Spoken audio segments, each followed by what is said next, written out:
sorry about that unplanned hiatus. We are sorry. We didn't mean to. I got sick.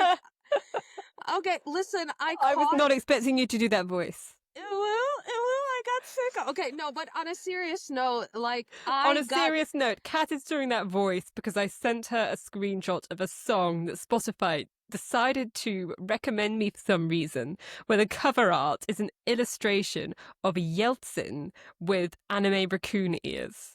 Wasn't it cat girl ears or raccoon ears? Pointy animal ears. Listen, you gotta be specific before the otakus get on our ass, okay? But no, on a real note, apologies for the absence. I don't know what virus is going around currently in London and other places, but I was out of commission for 2 weeks. Ended up in urgent care where the NHS staff was really wonderful and they dealt with me as fast as they possibly could. But I survived.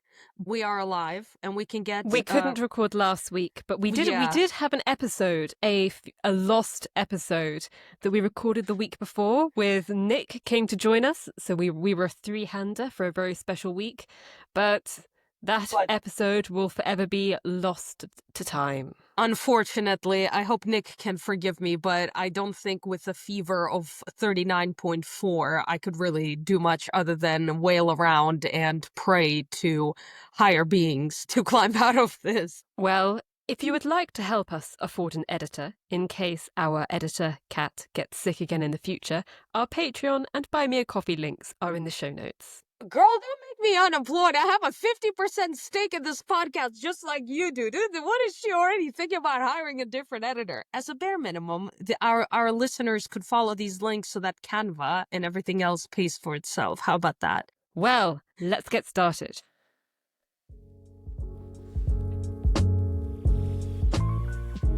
Welcome to All Out on the Eastern Front, a podcast where we talk about the most important stories from Eastern Europe and Eurasia each week. I'm Charlie Hancock, a journalist at the Moscow Times and writer about European security at the Crisis Europa Substack. And my name is Ksenia. I'm an MA student at King's College London. We actually, yesterday, just had my last class for my master's, now on to dissertation writing, and a wannabe journalist and a survivor of some demonic virus going around London at the moment. Another one, yeah. So let's get right into the news. Not another one. Not another one. Do you know that reference? No, I don't actually. I just pretended I did.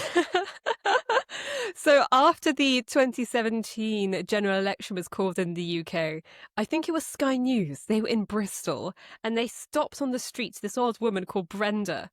And they asked Brenda if she had heard. It's going to be good if her name is Brenda, bro. If the name is Brenda.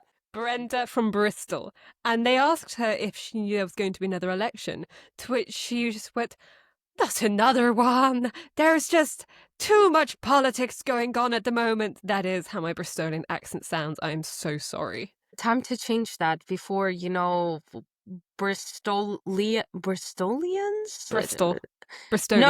Bristolians find your address and ask to have a word with you while wielding a bat. But we're not going to be talking about Bristol, for better or for worse. We're going to be actually talking about a country that we haven't covered before, yet one whose shadow hangs over the Black Sea region at large, and one which I visited many, many times, and a country also which is the main state where you play in Assassin's Creed Revelations, which is a very much beloved game, Turkey. So there's been some protests going on, lots of hot stuff. Turks are spiritually very much aligned with Ukrainians and Georgians in wanting to live in a democratic state. So Charlie, tell me what's going on. While I was sick, there was lots of things happening. Yes, so I'm going to give you some background on the protests that are taking place not only on the streets of Istanbul, but cities across the country. Now, they're following the arrest of the mayor of Istanbul, Erkem İmamoğlu. I apologise in advance for every Turkish name in this section, who was arrested on March 19th on charges of corruption. We should actually have a special jingle for whenever we mention somebody being arrested on corruption charges, Kat. Well, you know that I found out today while I was reading Bihus, a Ukrainian investigative group, that like every 10th Ukrainian MP has some sort of corruption investigation pending. Like, at them right now. And I think if we ever had to cover Ukraine, it would be like this jingle going off all the time because supposedly it's every 10th MP. Exactly. So corruption and alleged ties to the Kurdish People's Party, the PKK, which Turkey and its allies have all designated a terrorist group. Now, interestingly, Istanbul University has stripped İmamoğlu of his degree, which is That's important. crazy. Well, Wow. it's important because having a degree is a condition to run for the Turkish presidency. And some polls recently have suggested that in a head-to-head with President Erdogan, İmamoğlu could win. He gained national attention in 2019 when he won the mayoral election in Istanbul, defeating a candidate backed by Erdogan's party by only 13,000 votes. Oh. When the results, yeah, that is incredibly close. And when the result was annulled by the Supreme Electoral Council, İmamoğlu won again, but this time by over 800,000 votes. I'm saying this story not knowing if it's really true or not, because it's an urban myth that goes around Tbilisi about my grandmother, that she basically rejected Erdogan, and that's why he went rogue. And all of my Turkish friends blame me for everything now. They basically say, look, if only your grandma didn't reject Erdogan all those years ago, he may have not ruined our economy. And so now, every time I mention this story, all of my friends just turn around and blame me. And I don't even know if this story is true, but I feel personally responsible now. Well, on the subject of a ruined economy, the value of the Turkish lira fell 15% in one day against the dollar after İmamoğlu's arrest. Yeah. Yeah, I wonder why. I wonder how political events impact the economy. Just, look at the S&P 500. So hold up. So we have these opposition politicians, right? But usually they don't last a while in Turkey, right? Because it's how many years Erdogan has been in power? He's still in power. Since 2014. Well, there you go. Indeed, it is very unusual, and combined with his strong media presence and a record as a socially minded politician who cares about transparency and has introduced a lot of very popular programs, and that his supporters blame a lot of the issues he's faced, like struggles with infrastructure projects, actually on the central government rather than Istanbul. Because of all of this, some Turkish people have started to see him as a potential successor to Erdogan and the face of the future of Turkey. Well, a younger face, which is transparent. What's not to like? About 20 years younger.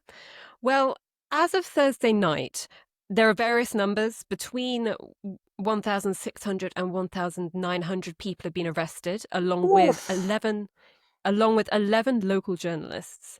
And the BBC's correspondent, Mark Lowen, who has spent 5 years living in Turkey, was taken from his hotel in Istanbul, arrested, told he was a threat to public order, and deported. There was also an AFP journalist. I saw on LinkedIn, AFP posted that their journalist, who is a Turk, because, oftentimes they hire locals to do journalism, was arrested as well, but I haven't seen any updates. And I'm going to go back to Lowen for a second. I don't want to be one Western journalist and caring a lot about another Western European journalists who've been affected. But journalists are something of a canary in the coal mine when it comes to civil liberties being cracked down on. And I think it's especially interesting that he is a BBC journalist, because when you travel, with the exception of maybe India and Russia, most news channels across the world, including state television channels, they aren't trying to copy CNN. They aren't trying to copy Fox News. They try and copy the BBC's presentation style because that is seen as the most authoritative. As a gold standard, yeah. Exactly. So even when you are, I don't know, I watched a little bit of Uzbek news when I was studying in Uzbekistan over that summer, and they had the same format of a smart professional sitting behind the desk, presenting the news very calmly, without shouting, without that sort of talking head, face-to-face thing they have on CNN. Yeah, well, it's different. It's different types of formats, but it's actually crazy because, I mean, the BBC journalist in Russia, forgive me, his name escapes me.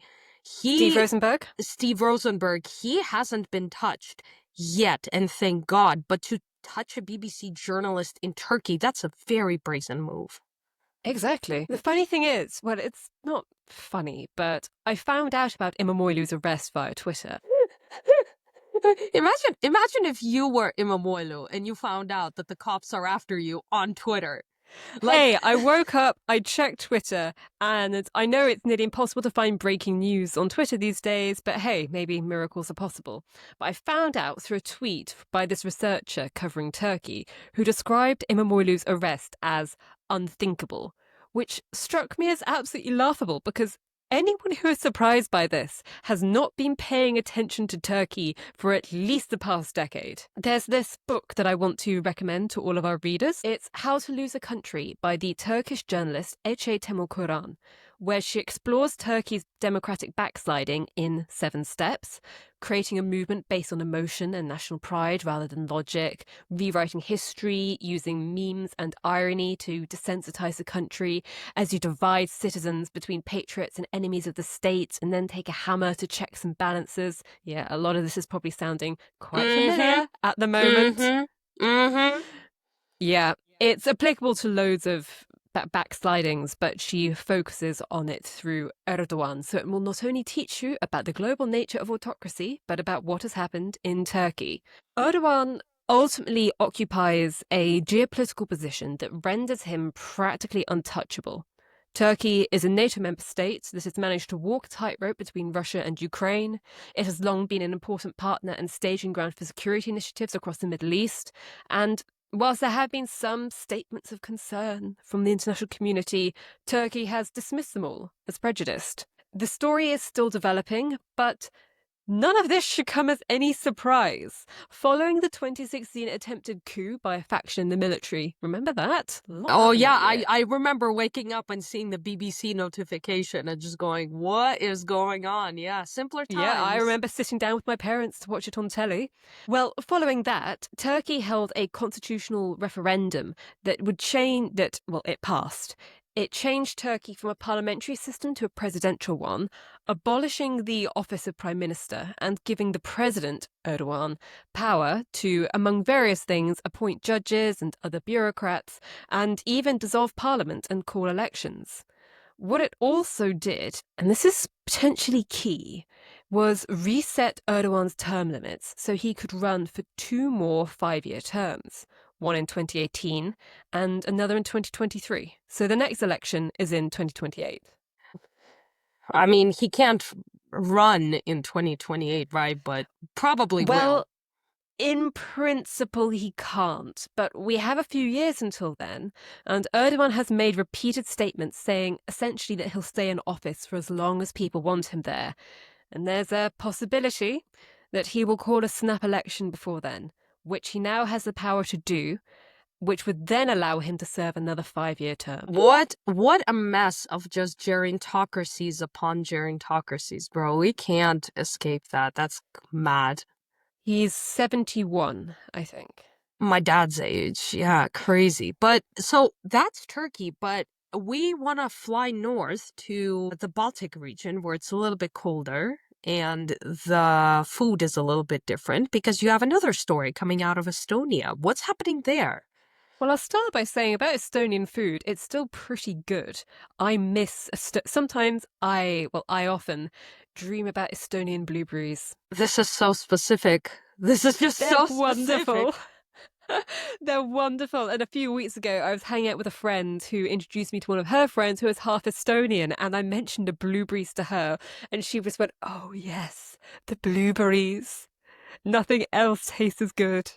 I think I haven't tried Estonian blueberries, or maybe I have when I was in Lithuania. But So good. Is the story about blueberries or no? But Katya, imagine really thick Russian-style ice cream flavored intensely with Estonian blueberries. Is this the world Putin wants to build? Have we misunderstood him? Has he just not been clear about his intentions of wanting to conquer everything he can to make just some sort of a super ice cream or something? Because is this what this is leading into? But what's happening there? Because I'm hearing Russians complain about things again, and when they're complaining, it probably has something to do with Russian minorities, doesn't it? By Russian minorities, we should say minority groups of Russians in other countries as opposed to the many minority groups within Russia themselves. But yes, Kat, you are right.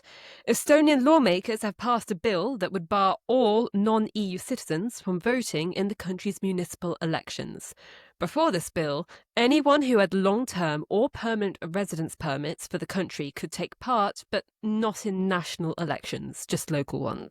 The Prime Minister said the bill would ensure that decisions in our local life won't be made by citizens of aggressor states.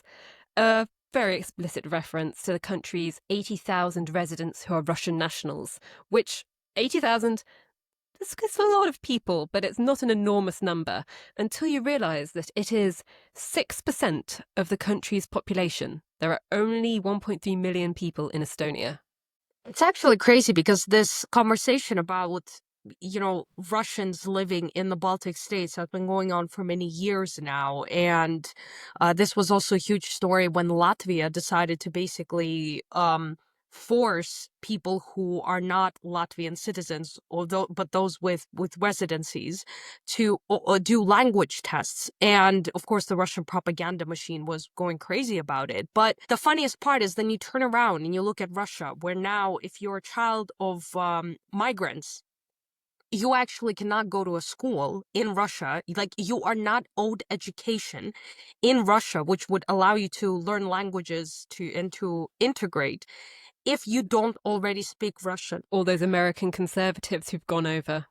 Yeah. So, well, I don't know if any of them are going to normal public schools. They're probably able to afford some sort of private schools. I've watched a slightly embarrassing number of these vlogs, and some of them have tried to get their children into local schools, and it wasn't possible. So then they just end up home educating them, which, Well, to be honest, they were probably home educating them in the US or Canada beforehand. Yeah, but here you're trying to home educate them in a country whose language you don't speak. But the crazy part in this is that lots of the people that we're talking about, first off, it's not 30%, it's not 40, it's 6% of Estonia's population kicking up a fuss. And many of these people have lived in Estonia for decades and don't speak any Estonian at all because they never found it necessary to speak, same with Latvian, to learn the local language at all.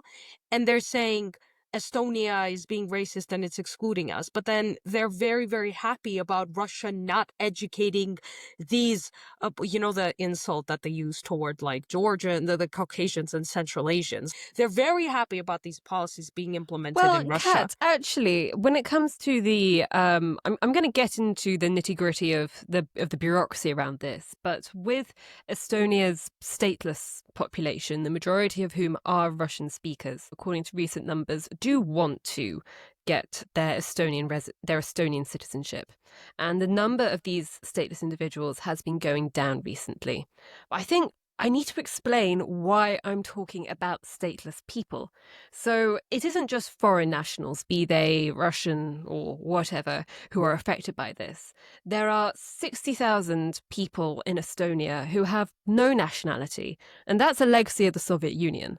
When Estonia regained its independence in 1991, they set their citizenship laws to include anyone who was descended from someone who was an Estonian citizen prior to the Soviet invasion in 1940. It wasn't explicitly based on language, but in effect, the vast majority of these people were Estonian speakers. Some of these Soviet-era migrants, mostly Russians, but some Ukrainians and Belarusians too, got citizenship of those countries or went through the naturalization process. But many didn't, so they were given these grey passports, as they're known, which give them permanent residency and some rights in Estonia. They had access to public services and, well, up until recently, they could vote in local elections, but that's just been removed. Yeah, but I mean, that seems like a rather merciful policy. It's been 30 years since the USSR collapsed, and at least these people weren't left entirely without a status. And some people found that status to be quite beneficial. So if you go to Narva, the city on the border with Russia, just across the river, you have Ivangorod, and I recommend going. It's a really dramatic vista, standing down by the river, and you look up and there are two castles on either side, one in Estonia and the other in Russia. There are a chunk of the population there have these grey passports, and it allows them visa-free access to Russia, but also to the rest of the EU, just Yeah. for short term. So it's just like if I, as a British citizen, wanted to go to another EU state, or even actually with my Dutch residency permit, if I was to go to France, I would still only be able to stay there for 90 days without a visa.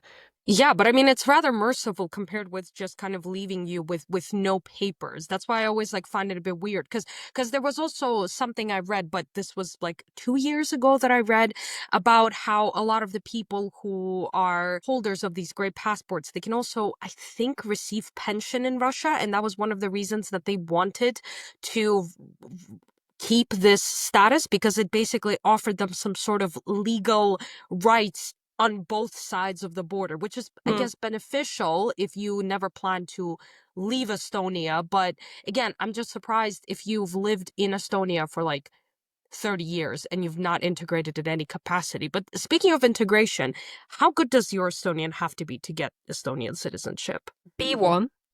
But it's an extremely difficult language. It's not Indo-European. Its closest relative is Finnish. They aren't mutually intelligible, but put them next to each other, they do look kind of similar. It has 14 cases. Mm. Mm-mm-mm. Georgian has 13, and I think Hungarian has like 23 or 26. I don't know the exact number of Hungarian, but Hungarian is also Finno-Ugric. Yeah, we got the three countries, Estonia, Finland, and Hungary pulling up with like a dozen plus cases and just saying, yeah, go ahead.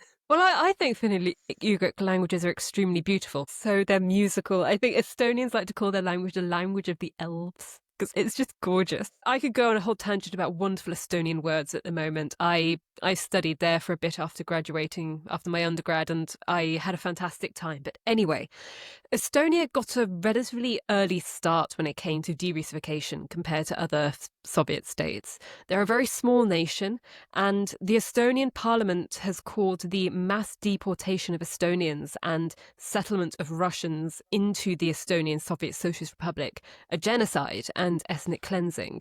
And it's still extremely charged there today, despite not being internationally recognized as such, in part because Russia insists that these people were targeted on a class basis rather than because they were Estonian. But still, at the time, Estonian culture and identity was at best tolerated and sidelined, and at worst outlawed. You could get in serious trouble for wearing the colours blue and black together, the colours of the Estonian flag. That's mad. Yeah. And I mentioned Narva. If you go to Narva these days, you'll barely hear. I think I heard one person speak Estonian, and he was the bus driver who got me there. Everybody else there speaks Russian, and you may think that that's a given as it's on the border. But in 1934, the last year we have data for before the Soviet invasion, Russians only made up 30% of the population, and that percentage increased significantly as Russians were settled there in order to work on Soviet industrial programs over the coming decades. So I think this story is significant not only within Estonia itself, but it goes some way towards explaining why Estonia has taken one of the most hawkish positions towards Russia out of the entirety of NATO, not just the EU, taking a leading role in terms of proportionally, I think by GDP, it sent more The military most. and The most. the most aid to Ukraine than any other country. And Kaya Kallas, who was prime minister for a while she was prime minister of the country during when the invasion took place. She's now the EU's top diplomat. And there was a piece in Politico today of some people thinking that she's not the most diplomatic of chief diplomats, let's put it that way. But if the future of European security could be an example in the Baltics. And there's a book actually that's come out just about that, but I'm yet to get started on it. I'm sure we'll discuss it when I finished. It's actually like really interesting that Baltic people have become kind of a thorn on the side of a lot of Russian supporters with, some really, really disgusting terminology used toward them. Like, for example, on Twitter, Hmm. where, a lot of people like Americans who are, communist, quote unquote, they're not really communist because you can't, Tankies. tankies, who like the sheer hatred that they have for, a collective of less than 6 million people, the Baltic people, it's insanity. So, I support the Baltics, and especially with Estonia. Estonia like witnessed the wrath of the Russian war machine all the way back in 2008 when like 2007, I think it or was. was it 2007 when they had this huge wave of cyber attacks against the Estonians. So they know what's going on, and they've been talking about it for a while, but they weren't really listened to. One morning when I woke up in my flat in Tallinn, the Wi-Fi stopped working. And my first thought was, oh God, not another one. Not another one. Oh my God. So I'm gonna I just need, it turned out I just needed to turn it off and on again but in yeah, order to but we're fix it. But immediately I thinking did that think, the oh gosh, invasion. another cyber attack. Or an invasion. That's it. But I'm gonna steal your spotlight to talk about Georgia again. We still don't Again. have a jingle for Georgia, but I Let's gotta get one of I your gotta rep. friends to record a couple of bars on the Panduri, and that would be perfect. I don't have the money for that, Surely, if but they're your friend, they'll do it for free.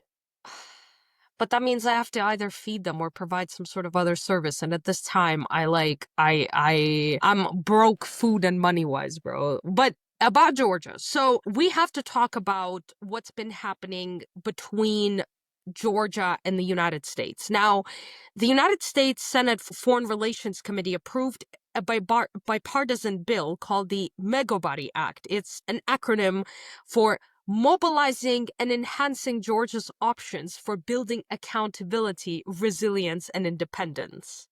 I love the names that Americans give to their bills, but does Megobari have a particular meaning in Georgian? So Megobari means that why I was laughing for so long is because I thought that they just called it Megobari Act because Megobari, it means friend.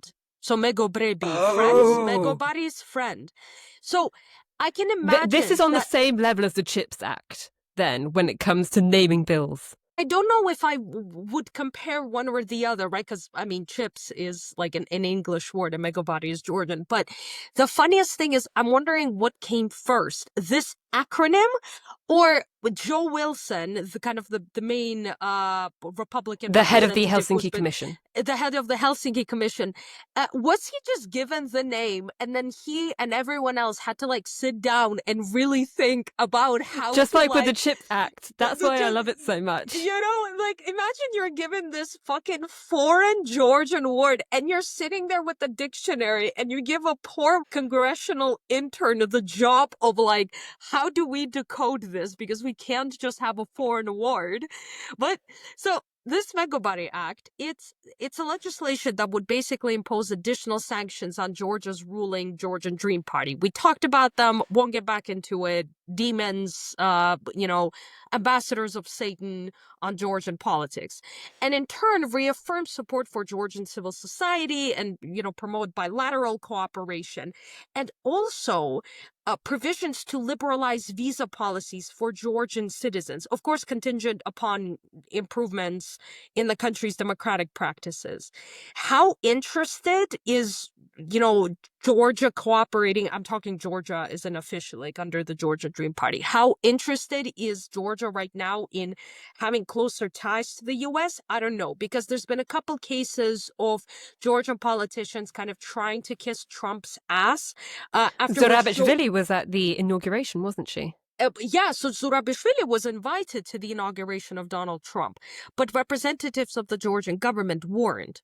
So, Oh. they've tried kissing ass and they tried kind of getting on good sides of Donald Trump. But I think because Joe Wilson is so hawkish toward Georgian Dream, labeling them as even like agents of Iran and CCP, they probably are not going to have a lot of luck with trying to kiss up to Trump. However, there's one caveat to all of this, which is with all of the cuts that have recently been going around to Voice of America, to Radio Free Europe, and also to USAID, it's a little bit difficult to, I personally, the math isn't mathing for me. Yeah, you can pass an act that in name is supposed to, support further accountability, resilience, and independence and support civil societies.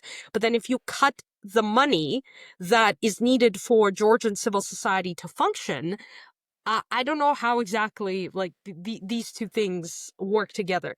But let's return to the Megabody Act. So in May 2024, Republican Representative Joe Wilson introduced this bill during widespread protests against the foreign agent law. And Megabody Act has garnered bipartisan support in both House and the Senate. Earlier this month, Republican Senator Jim Risch and Democratic Senator Jian Shaheen, they reintroduced the bill in the Senate. But despite this progress, the act must still pass the full Senate and House before being presented to the U.S. President Donald Trump, for him to sign.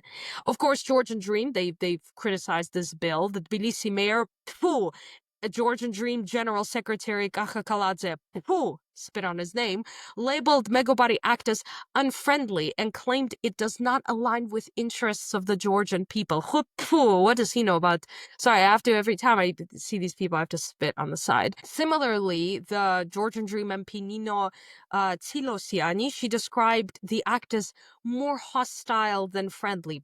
Spit on your name. And Galadze, he further suggested that the legislation serves the interests of a so-called deep state or the war party. Remember, we talked about this some time ago. Basically, the conspiracy by Georgian Dream and its allies that there's an attempt by this secret cabal of politicians, influencers, and so on and so forth to, involve Georgia in foreign conflicts and undermine the government. Well, that was our obligatory Georgian reference, so let's go somewhere else. Obligatory, bro. I'm not holding a gun up to you to talk about Georgia. This is a news story. What is this? What is this Georgianophobic attitude you're having? Dude, bro, I'm the editor of this podcast. What? You're accusing me of bigotry. Oh my goodness. Yes, I am. Oh the my number God. of people I have taken to your friend's restaurant, your friend's Georgian restaurant in Amsterdam, Kat. If anything, I am one of Georgia's greatest ambassadors one of the greatest ambassadors for Georgian culture in the Netherlands at the moment. So one important thing is I think probably like we have to explain because no one's on. So there's a restaurant, Batano Hinkale in Amsterdam, and this restaurant is owned by a family friend. So the son of my mom's friend, and he was also our neighbor, like literally next door flat in Georgia. And so every time people come to Amsterdam, I now tell them to go to that restaurant and tell Levan, the owner of the restaurant and the cook, to tell them Shengelia family sent me, so that he immediately knows that I'm the one who like rerouted these people to go to him. And now you're using this against me. Vile. So yeah, but we do have another. I'm just being an honorary ambassador for Georgian culture. You and I, we're promoting Georgian culture for free, bro. Meanwhile, the Georgian Dream has to like spend money on bad exhibitions. I find this food delicious. I wish they did bigger khachapuri. I think it's like the small plate aesthetic, like there's like a whole aesthetic of like small plates, everything, and maybe they're catering to that. I'm not sure. And I should say the food is absolutely delicious. Last time I was there, I had this duck cooked in berry sauce, and it was delicious. Here she is talking about berries again. First she's talking about berries in Estonia, now she's talking about the Georgian Guess what I had ones. on my porridge for breakfast this morning? Oh my fucking God. Okay, but we have another Caucasian country. Another Oyuz Turkic country. What? Yeah, oh yeah, true. Jeez, but that took me a second to like do the math that it's also a Turkic country. Jesus. Not just Turkic, Oyuz Turkic. There's different branches of the Turkic family, and the Azeris are the closest to the not the Ottoman, gosh, Charlie, to the Anatolian Turks. So, no, yeah, we have a story coming out of Azerbaijan before we have our interview with our guest for today. So Charlie, I want you to picture something. This wasn't a serious story, but I did tell you that I wanted to introduce a couple more funny stories toward the end of our podcast. So Because our lost episode had a special funny stories section, and we you're had a never funny going to story. hear that. And well, I'm sorry, I didn't mean to get a fever. So I'm not imagine you're blaming in a you. house. You're blaming me. That's it. I'm just saying you're blaming me. She hates me. She's Georgianophobic. We need to accuse you of a bunch of things. But. So imagine you're in a house and it's sunny outside. It's a lovely chilly day. When suddenly a goddamn demolition equipment starts breaking your house while you're still inside. Huh? So, yeah, so that's what's happened to a resident who lives in Baku's Yasamal district. So, on March 27th, so we're recording this on Friday, this takes place on Thursday. A guy was basically like he suddenly is seeing demolition equipment start clawing at his house after a construction company, Melissa Group, basically began demolitions in as a continuation of a larger infrastructural project that they were doing in the area. Following and he basically, what you see is he's sitting inside the house and he's literally recording a wall with excavation equipment clawing at his house from My outside God. in. How did this So, end up happening? so So it was there. clawing like when you close your door and your cat and it wants to come in. Yeah, so this guy, he recorded this video, published it online, and he was attempting to stop the demolition. But this How can you excavator stop a was demolition ball? I don't know, okay? But this excavator was like clawing at his balcony.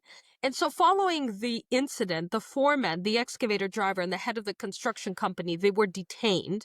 And apparently this is part of like a huge uh a huge story, and I don't want to say like a huge story in a national sense, but it's part of a larger role, right? Where you have an area of 55 houses, 54 have been vacated with consent, and the owner of the demolished house, Habib Hayev, he was offered just under $400,000, but he demanded 1.2 million. However, his wife, she basically said that no negotiations took place and they were offered only 100,000 through like a notification letter.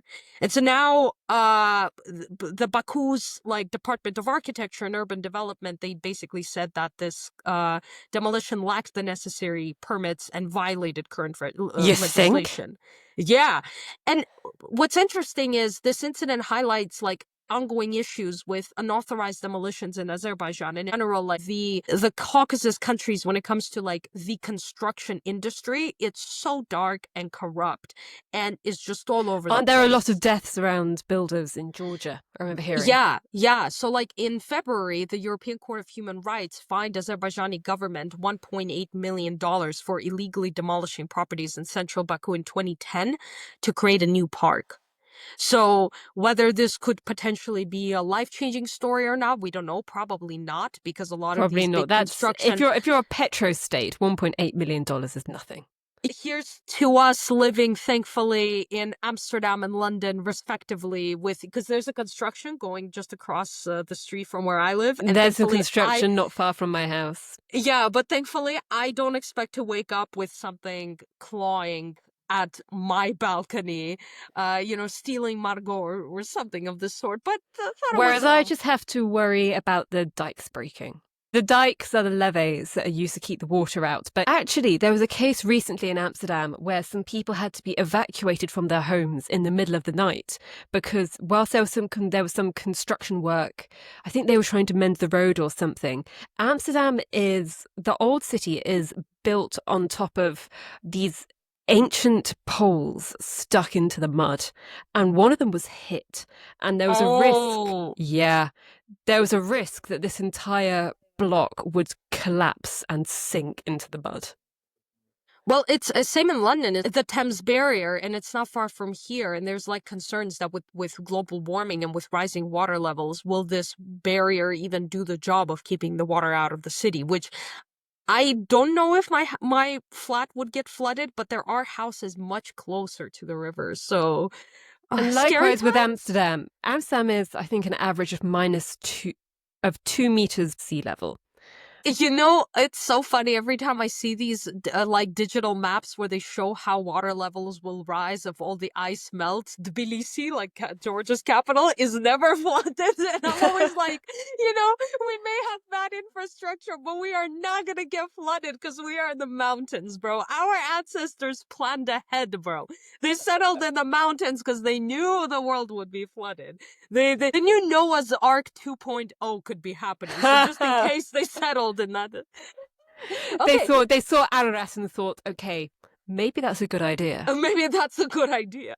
So, as for our guest, this week we will be talking with Ksenia Turkova.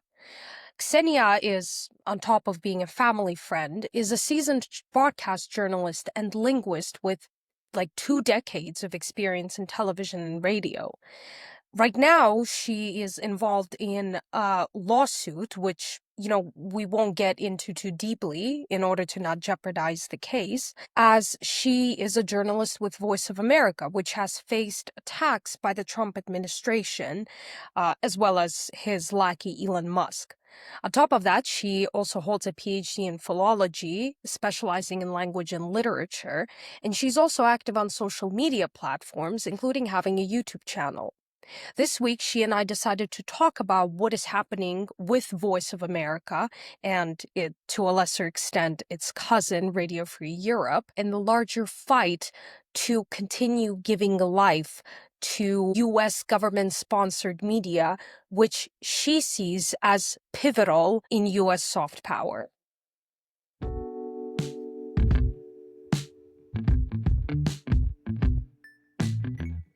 Ksenia, very good to see you. Good to see you too.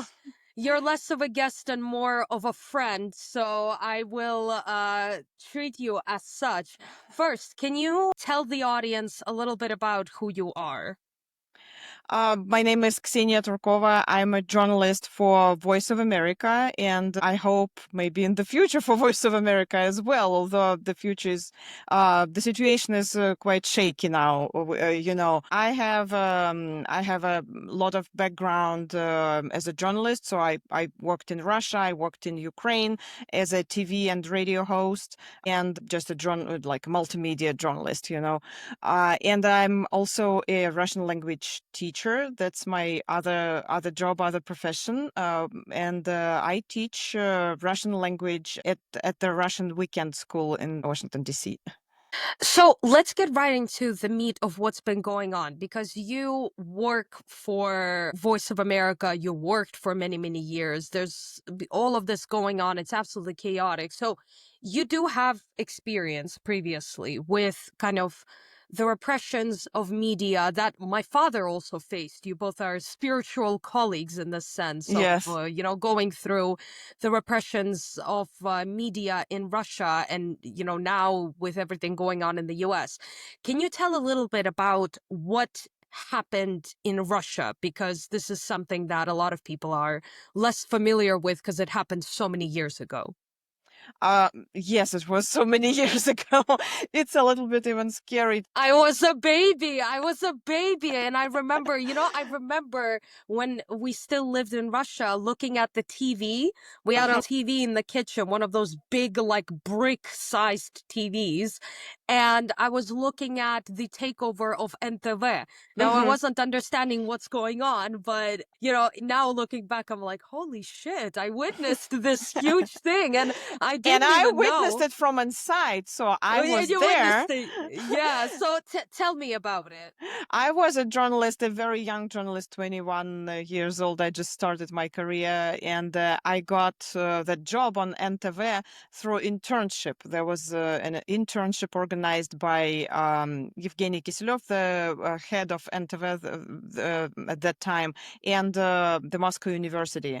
And I was a student of Moscow University. So I got there through that internship. I got a job, and I was so happy with that because it was, for me, it was and for many journalists, it was the best channel and like a dream job. And in a year, I faced that story you just mentioned, that when NTV was taken over by the state oil company Gazprom, and of course, it was as a young journalist, it was a shock for me that.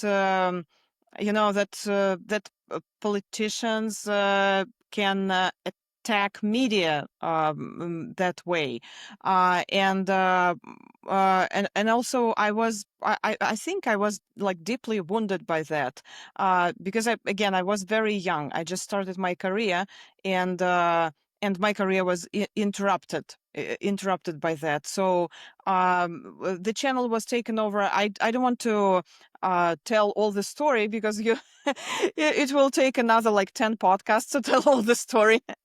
And I think your listeners can find the information online. So we left the channel. We started a new one, new channel. It was shut down. Then another one, TVS, that was shut down as well. And by the way, I just gave another interview about one of the main Russian propagandists, Vladimir Solovyov, who is like the face of Russian Dear, propaganda now. 1 second. Hold up. You cannot mention that name without spitting. So Vladimir Solovyov.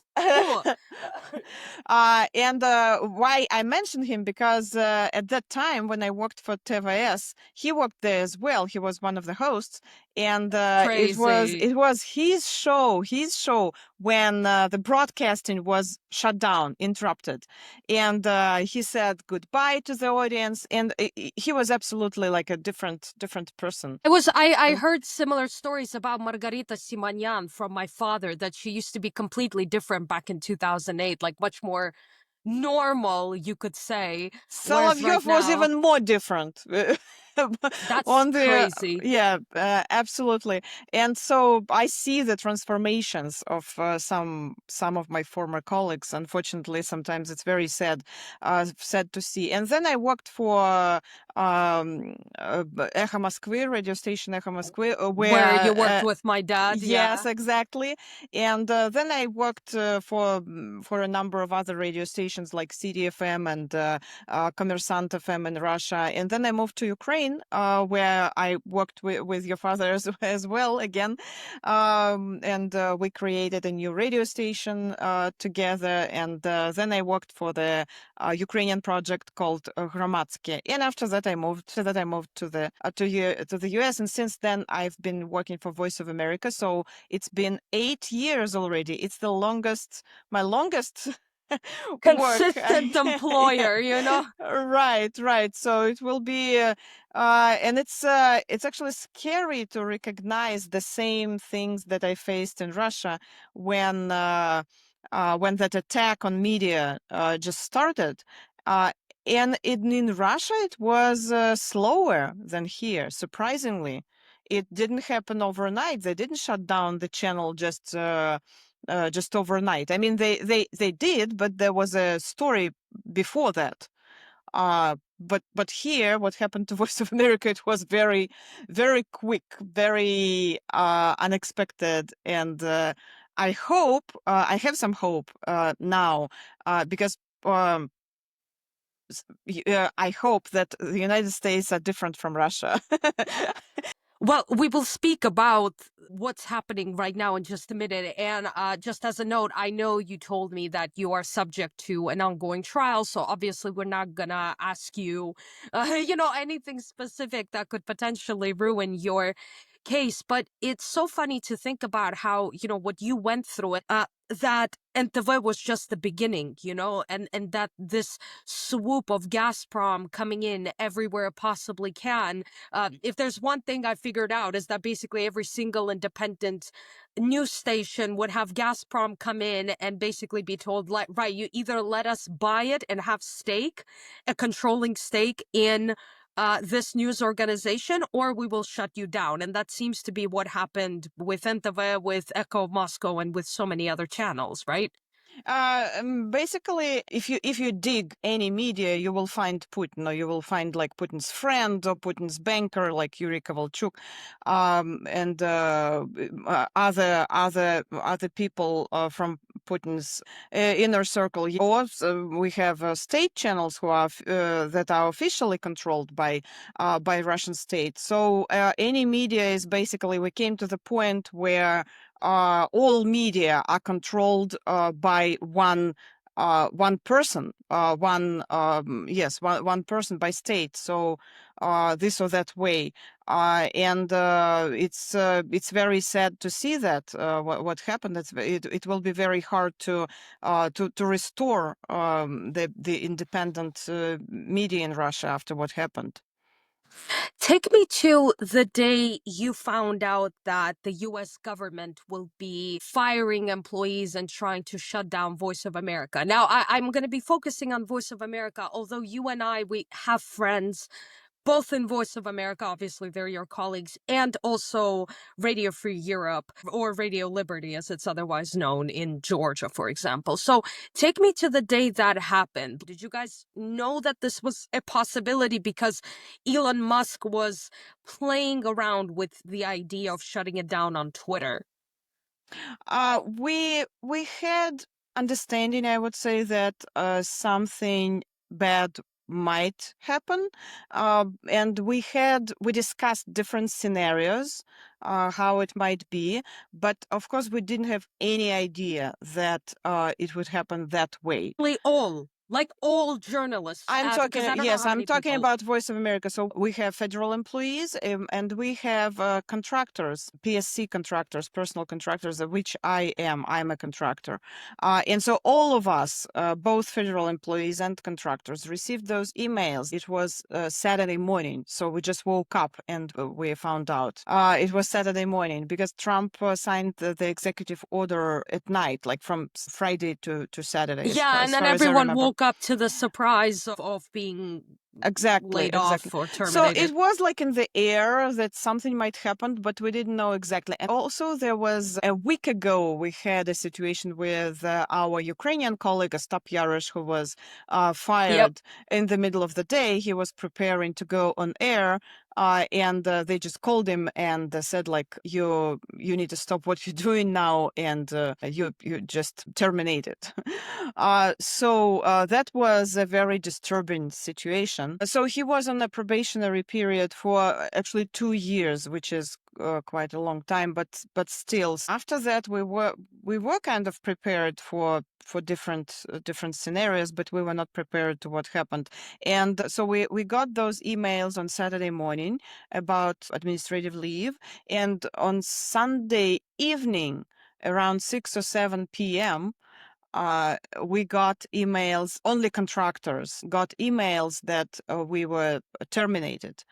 So we don't have a job anymore. Like we are on administrative leave till March 31st, and then that's it. So tell me a little bit about this court cases that are going on, because there's kind of two questions I have with this. There are, unlike maybe in Russia, there are certain employee protections, right? And it's not like they let your contract run out and then they didn't renew it. They just flat out in the middle of work terminated a lot of you, or in the middle of a contract, or just without any prior warning. And another question is, where are you heading next? Because, you're fighting this trial, you're waiting for it to play out. Are there opportunities for journalists like you and your colleagues? Because, hell, I mean, journalism is always a very difficult field to find employment in. As for protection for the employees, actually the personal contractors are the most vulnerable category. And I'm a personal contractor, as I said before. And some of my colleagues, I have a green card. I'm about to get a citizenship, luckily. But look at you, April 10th, the ceremony is already scheduled. But I have some colleagues who are on J1 visas. They're also personal contractors. So they are the most vulnerable people, because that J1 visa, if you are terminated, you are required to go to your country, to country of your origin. And you can imagine if it's a person from Russia, it's a person from Belarus, if it's a person from Afghanistan or Iran, or, any like totalitarian countries. So it might be a problem. And we were worried, first of all, about those people on J1 visas. And it was yesterday's court decision give them some hope, because it freezes the situation as it was on March 14th.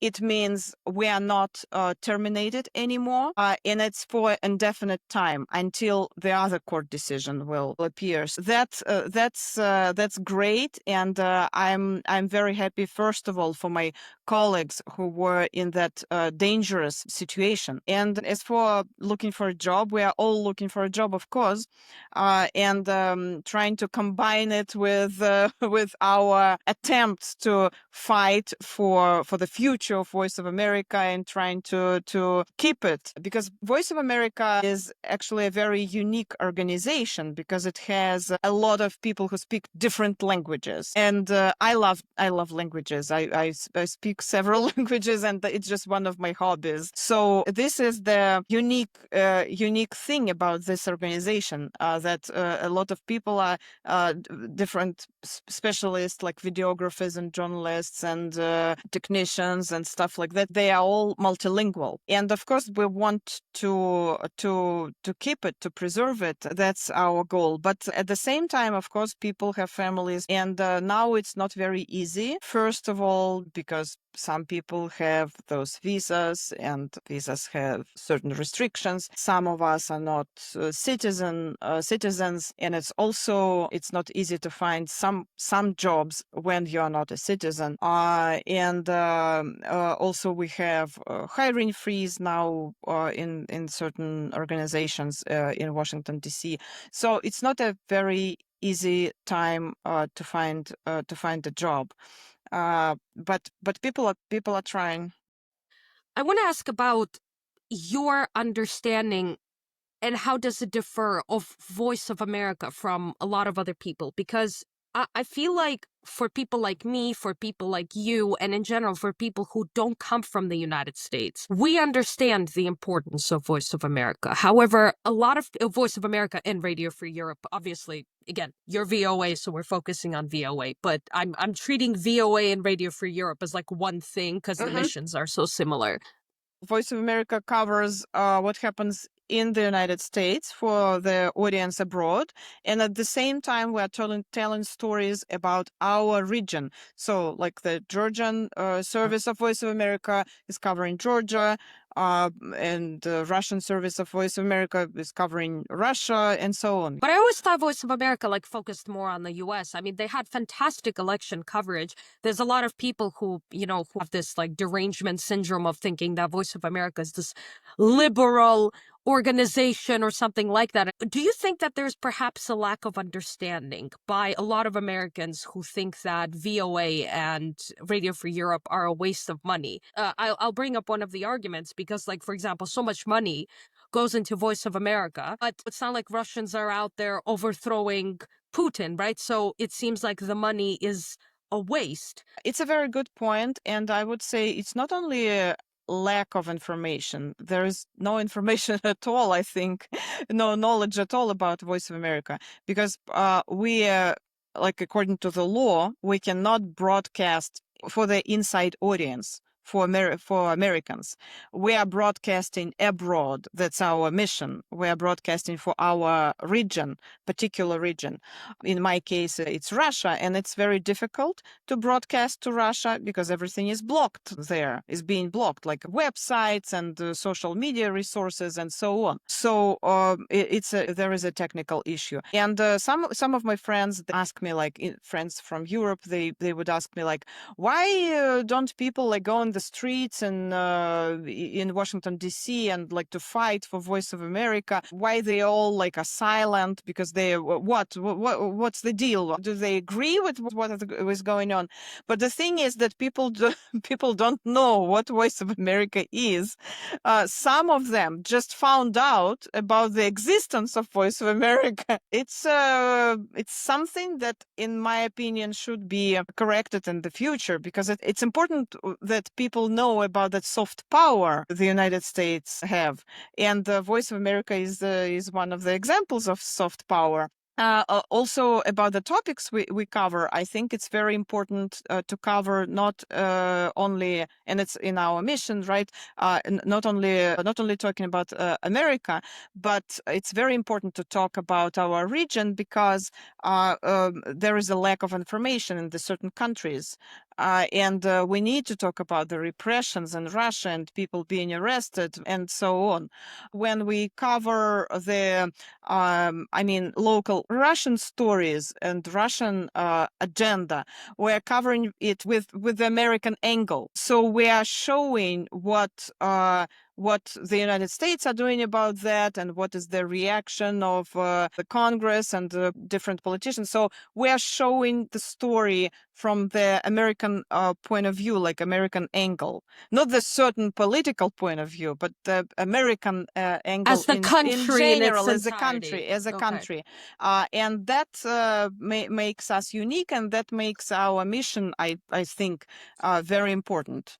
But let me ask again, because this is really important. Do you think that what VOA does have an impact on the ground to the audience you're talking about? Because I wrote an essay for my class when I did my bachelor's. Our professor was actually working at the U.S. Office of Historians, so he is responsible for declassifying documents, and I focused on the legal fights that were taking place regarding Radio Free Europe, because they had exactly the same concerns, that it's expensive and so on. One of the arguments made at the time was that, well, look, we have Radio Free Europe, Voice of America didn't exist back then. Okay, but the Soviet Union hasn't collapsed. And the same thing is being said right now. Okay, you have Voice of America, but Russians aren't looking at Voice of America and going out into the streets. Putin is still in power. So what is then the impact? Because right now, to many, it is reasonable to argue that all of this money is being spent on a media that isn't producing tangible results on the ground. To be honest, I think we shouldn't estimate media's value on that kind of impact. It's not our mission to make Putin's regime collapse. Our mission is to tell the world about Putin's regime and what it's doing to people. And it's not we're not journalists, so our mission is to tell the stories and to make the invisible visible. Because a lot of things that are happening in Russia now are invisible for the audience inside and for the audience outside. I think most of Americans, they don't understand the level of repressions in Russia. They hear about that like here and there, but they don't understand to what extent they do it. I don't think we should just expect from journalists that they will help to put down some regime. In my opinion, it's the wrong understanding of media, but we definitely need to bring information. But however, there is a problem with bringing information to Russia in particular, because as I said before, the resources are being blocked in Russia. And we have been discussing for a long time the technical issue. How can we reach our audience if they are blocking us? There is no instruments, as it was in Soviet Union. People could at least listen to radio, short waves. They used all kinds of different technical things to hear the voices. Now they don't have it. We don't have a radio broadcasting. We don't have short waves anymore. VPN is the new yes, tool. VPN, but still the presence is very weak, I would say. So we should work on it. And every independent media, every media in exile, I remember I talked about exactly the same issue with Galina Timchenko, the head of Meduza and the founder of Meduza. And she told me, the same thing. Like we all need to think about how to deliver information, and that was a big discussion, and that can be a discussion about where money goes. If we cannot deliver information, that's a question. We should think about how to use money effectively to reach our audience. But I'm talking now about the Russian service, but we also have a lot of other services. We shouldn't forget about them. And we have radio stations in Africa. So Wow. people know Voice of America in Africa. Just, I think last year we opened like 2 radio stations in Rwanda. And that broadcasting in Africa is very popular, very popular. People know us. And we have broadcasting in other former Soviet countries. Afghanistan, Iran And as well. by the way, yeah. Afghanistan, after Taliban took over Afghanistan and American troops left the country, our Afghan service started a 24-hour TV channel. So we have a lot of resources people don't even know about. People know all the hosts of the Ukrainian service, and the mission of Ukrainian service is a little bit different than the mission of the Russian service, because they talk about, Because Ukraine is aligned already with the United yes, States. and yeah. Ukraine is not blocking any information, so they don't have that problem that people have in Russia. They do not need to talk about some kind of repression and situation with human rights in Ukraine, because even if they have a problem in that area, Ukrainian media will cover it, because Ukrainian media are free. But they have another mission to talk about Ukraine-US relations. And it's a very interesting topic and very important topic, and people are turning on Voice of America to know about that. So you remember the day when Trump, Vance, and Zelensky had a fight in the White House. Now, barring personal opinions, right, which we have a lot of them, but we shouldn't discuss them in public, especially because you're, dealing with the trial.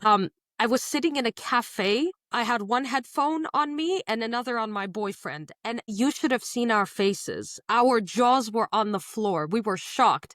Now, I can't imagine if you're working for Voice of America, you turn on the news and you're like, oh yeah, I'm going to see what's going on. And then that whole thing unravels. I just can't imagine the faces everybody were making. And as the shouting match began, it must have been crazy, especially because you're in Washington, D.C. So it was a bit closer than, me watching it from London. Yeah, we had a reporter who covered it from inside. It was pretty shocking because we didn't expect it. I know you have to go, so I'll ask you kind of a conclusionary question regarding this. What gives you hope that things may turn out better than it seems? Because right now it looks pretty dark by all means. I think the main thing that gives me hope, it's our the main thing that gives me hope is our journalists, the journalists of Voice of America, how they coordinate everything, how they are staying together. It actually amazes me. And to be honest, I didn't even expect it, because it's such a big organization. We have 63 language services, and people speak different languages, people from different regions. And to be honest, I didn't expect that people will stay together. People would stick to this idea of trying everything to save the organization. I see it we have all kinds of chats in Signal, by the way. So. Some of my friends are in 5 different groups where, as a joke, they all renamed it like that. You guys should do that too. It will be funny at least. But that's the thing that amazes me and that gives me hope, that collective effort. It's amazing. All people are staying together, and they put a lot of effort in saving Voice of America. What about your higher-ups, the leaders of your organization? Because they're the ones with the most direct line to the government. Do you know anything about them? Mike Abramovitz, our director of Voice of America, filed one of the lawsuits. And so he's been very, very supportive. He's reaching out to people and asking what they need. And he's been very supportive in this situation. And I'm very thankful to them and a lot of my colleagues as well. Well, Ksenia, God willing, everything works out, because I think at this point we need just God, and because I don't know, I'm not in the trial, but friendly judges and a bit of spiritual guidance to have things work out. And I hope that you guys are successful in your court trials. Hopefully. We're Thank you so praying. much. And thanks for having me. Thank you.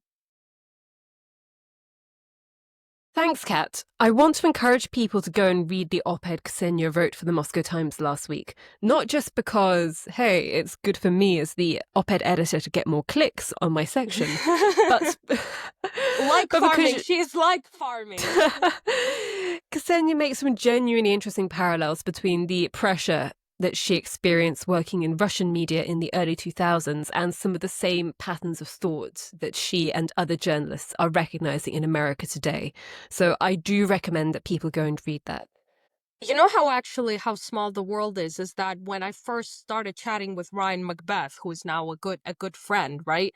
That Ryan knew Ksenia already. And because obviously he didn't know me, and he's someone who is working sometimes with the US government, he actually came to her to inquire about who I am. And she was like, oh, I know her dad.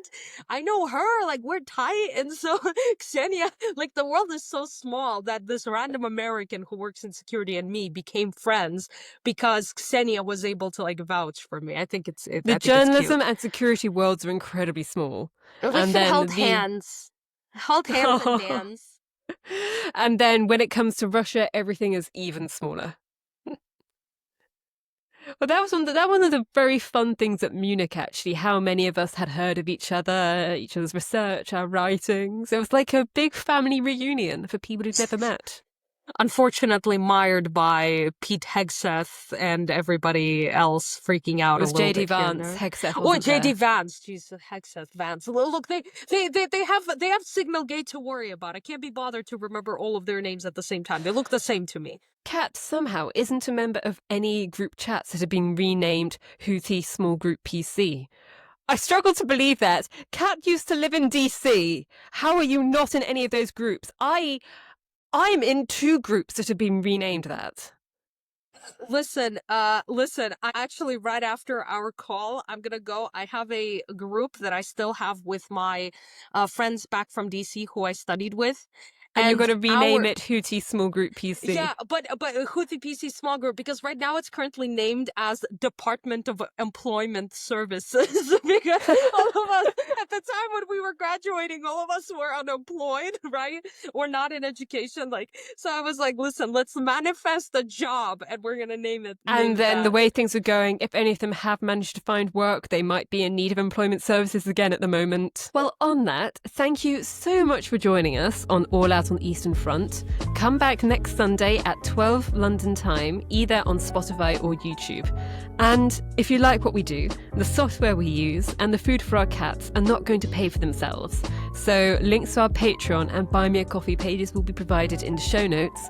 And who knows, maybe we'll have enough to have a editor who can stand in for Kat if she gets sick again.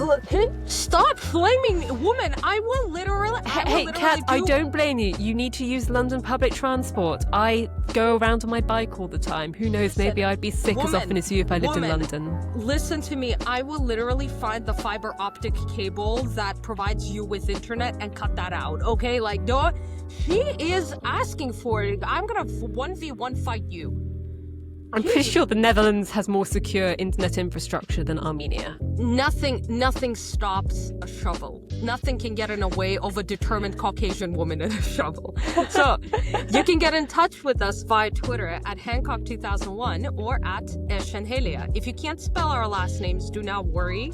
The links to our social media accounts are also available in the show notes below. And on that note, it was good to see you, and see you next week.